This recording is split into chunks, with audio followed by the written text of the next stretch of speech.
Welcome back to Around the Clock. We are welcoming back Michael Herbert, our town manager, to come talk to us about the upcoming town meeting. Michael, welcome back to Around the Clock. Yolanda, thanks for having me again. Nice to be back. So we are going to talk town meeting and budget and all those fun things that we want people to know about and participate in. Yes, our annual town meeting is May 3rd. Starts at 7 p.m. at the high school auditorium. We have 21 articles to discuss at town meeting. Hopefully we'll be able to do that in one night, but if we do not and we need to go another night, May 8th is the set schedule for the Monday, second night. May 8th night. Correct. Yep. Okay. So why don't you take us through the articles? Right, so the articles are actually posted online as well. Great. If you go to the Town of Ashland website, you'll see on the left a menu item for town meeting. That will have the town meeting warrant articles and also the budget, 2018 budget. Okay. So I think I could probably start off with just going through the regular articles that we have, and then maybe talk about some of the more juicy articles, if you will. Okay, that could cause more discussion at town meeting. Exactly. So Article 1 is Hear Town Reports. That's typically what happens is a couple committees decide that they want to give a presentation and an update on their activities. It happens at that time. We also have our annual bylaw, or our annual revolving fund article, I should say, which this year is actually being done as a bylaw according to DOR regulations. Okay. We have our annual consent articles. Our consent agenda is basically, it's more administrative type of items that, really give the Board of Selectmen and the school committee and the town manager the ability and the flexibility to do things during the course of a year without having to come back for town meeting each time. We have several CPC related articles. One is a consent article itself, and that's for our bond payments that we made for 3 projects. Which we do annually. We do those annually. I'll cover the CPC specific articles a little bit later, and those are really, that's really the extent of the regular articles that we have for town meeting. So, any questions on those? No, I think those are the typical ones. We also have the fiscal year budget for 2018. Are people seeing anything different in regards to either the budget set up in their information or how you've handled the budget for this year? So the budget information in the warrant is going to be the same as similar years. You'll have the 2017 budgeted amount, and then the 2018 recommended amount, and then the change both in dollars and percentage. That'll be in the warrant itself. What our finance director has done is completely revamped our budget document. As you see, it's a pretty substantial document which has just a ton of great information beyond the numbers, right? And you see a little bit of the numbers in context. So you see things like organizational charts in this book. You see things like goals and objectives and what the departments are trying to do, and really a good overview of our overall financial picture. Great. So now, this is a lot of paper. Can someone go find this online, and if so, where? That's online as well under the town meeting section of the website. You could also find it under the accounting and finance director section. Might we get a few of these at the library so people go check them out at the library and the community center possibly? We will. We will have copies at the community center, at the library, and also at town hall as well. But this full document is also online in its entirety. Good. Good. Well, congratulations to Brittany for pulling that all together. I know she's been working hard on it. Ton of work, but it's a ton of information, and I really hope residents appreciate that type of documentation. Well, and that they take the time to look at it before they get to town meeting. Well, that's it. You can starve reading a cookbook. Right. So it's unless you use those recipes, though, you're not going to be improving as a cook. Good. So what else is important for people to know that are coming to town meeting this year? Well, I think just staying on the budget, we have a couple of different budget items that I think are going to be really important to move the town forward. We spent a long time, the last 4 years, really trying to put ourselves in a position where we can make some good, important investments in the town. This year we have a couple of firefighters that are scheduled to be funded in the fire department, an additional police officer. Our library is scheduled to be open on Mondays for the first time in, I believe, 8 or 9 years. That's a great accomplishment for this community.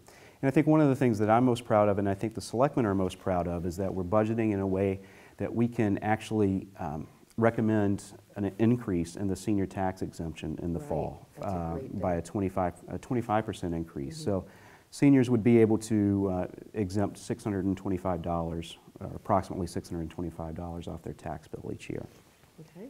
So if that passes, we'll have to have someone come back so we can talk about that a little bit more. Absolutely. But I think that's a future show. Absolutely. Okay. Keep us going on town meeting. So we have a transfer to the OPEB trust. OPEB is our other post-employment benefits. We do this each year as part of our overall long-term liability plan.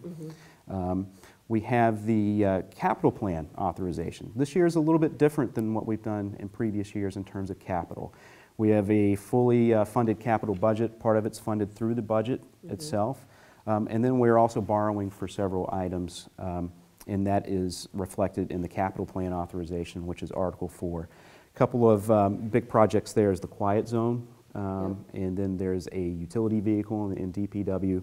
So I believe there's approximately six projects that are being funded through the capital budget. Great. We have a citizen's petition related to capital items. A resident feels that has put forward that any capital project that is going to cost over $50,000 should have its own separate warrant article. I'm sure that's going to generate some discussion at town meeting. Real quick, pros and cons of doing that, and what do you think? Well, let me start with the cons. Okay. The way we have set things up is that it gives us flexibility so that if a project comes above what we anticipate the cost to be, if another project comes in below what those costs were expected to be, we can actually offset them and not have to go to town meeting again. Right. So it gives us that type of flexibility while still giving us the visibility of what those projects are. Right. Okay. And if people were to approve this, anything that changes in a price over $50,000, even if it's been approved, we would have to wait for another town meeting to then be able to shift monies from one project to another. Exactly. Okay. Exactly. We do have some CPC-related articles. First would be the restoration of the granite steps at the Federated Church. There's also cemetery improvements at the Ashland Cemetery, which is behind the Federated Church. And then we have one of two articles related to the Sudbury Riverwalk Enhancement Project. For those of you that aren't familiar with the project, the Sudbury Riverwalk Enhancement Project is about a 0.8-mile stretch along the Sudbury River. The Open Space and Recreation Committee, I think several years ago, decided that they wanted to make this an ADA accessible trail. Also put a couple of crossings at some strategic locations along the Sudbury River through bridges. And so this CPC-related article asked to appropriate $300,000 from CPC funds for that.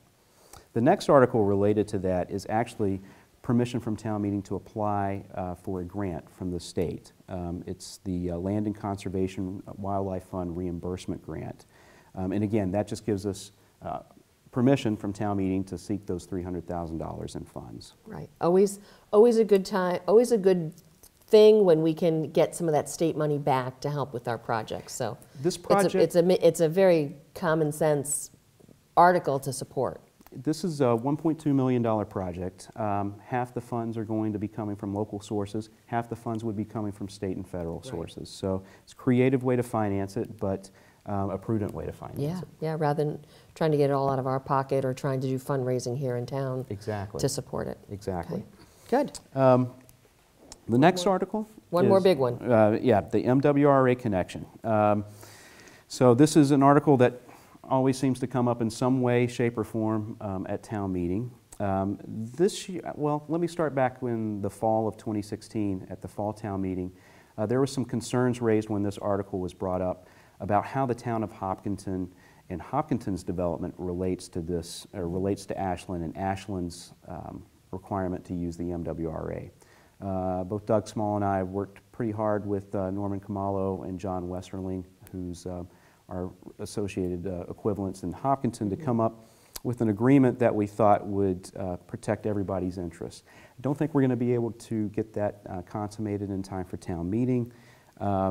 So I'm not necessarily sure what the status of this article will be when we get to town meeting, but again, it's to connect with Southborough. so we don't have to do an emergency connection So each time we have an issue. So that we have a supplemental water supply when we need it, rather than having to do those emergency connections. Exactly. Okay. Exactly. And then finally, I think, if we're pressed for time, I'll go through one more, and that's the dissolution of the Ashland Redevelopment Authority and the transfer of their assets. The Ashland Redevelopment Authority is a quasi-government agency that's separate from the town, but was established through special legislation. And redevelopment authorities were really established back in the 50s and 60s to fight urban sprawl and urban blight as well. Urban blight as well.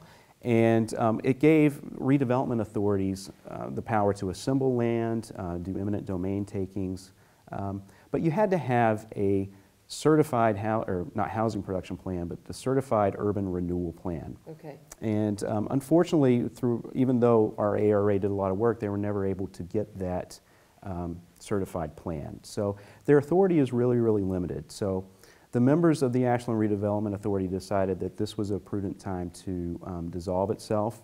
They also realized that cities and towns now have a lot of the powers that redevelopment authorities had. And the second big part is also transfer of the assets that they have to the town. Their biggest asset is 125 Front Street. Mm-hmm. So it would be important to have that back in town control. Right. If the town were controlling it, we could figure out what we want to do with it and how we can manage that. Exactly. Great. Okay, well, there's a lot of information, certainly more than we can cover here, so please take the time, go to the town website, look at the warrant, look at the budget. You'll be having a forum on April 24th, Monday night.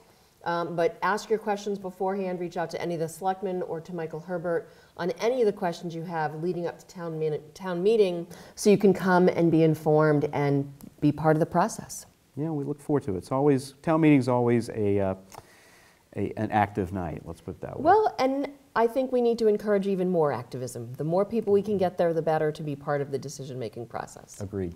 Great. Well, Michael, thanks for coming on Around the Clock with this information, me. and I'm sure we'll have you on again soon. Sounds good. Okay. Look forward to it. That's it for this segment. We'll be back with more Around the Clock.